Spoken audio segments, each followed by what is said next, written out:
ढेंकानाल जिला कामाख्यानगर वकिल संघर निर्वाचन सुचारू रूपे शेष होईछि। वरिष्ठ आईनजीवी तथा बीजेपी युव संगठक रंजन राउत 67 खंड भोट्रे विजयी होइछन्ति। सेपरि साधारण संपादक भावे अजित त्रिपाठी 27 खंड भोट्रे विजयी होइछन्ति। उपसभापति भावे संजीव बेहरा 98 खंड भोट्रे विजयी होवा सह संपादक भावे जमाल हुसैन खान 22 खंड भोट्रे विजयी होइछन्ति।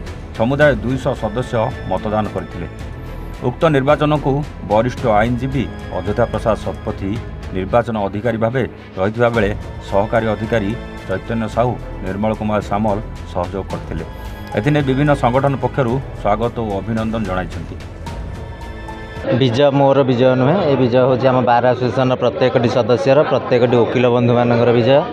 ए विजय हूँ आमर पुणी केमती आम बार भितर आमर जो परंपरा भाईचारार परंपरा थिला सेही भाईचारा परंपरा नहीं आमको जो दायित्व देइचंदी मते मोर बार भाई भौणी माने ताकू मु जदि सुचारू रूपे संपादन करि पारली ए वर्षटी तेबे मोर से देइथिबा दायित्व को तेबे सफल करि पारली सेटा ही मोर प्रकृत कर्तव्य हो एवं सेया ही मोर कार्यधारा रे मु देखैबी। आजिर निर्वाचन बहुत सुंदर भाव में चलीथिला।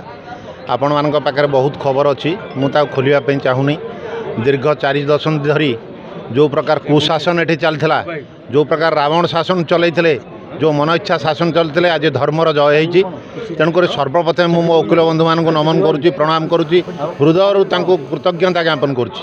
कारण एभलिया गोटे कुशासन को सी आज बहुत दिन पर एठू तड़िंट। 4 वर्षर शासन 12 आसन 44 वर्षर माने इमेज को नष्ट करदेला। तेणुक आगामी दिन में कामाख्यानगर 12 आसन नूतन सूर्य देखो यह आम प्रतिज्ञा।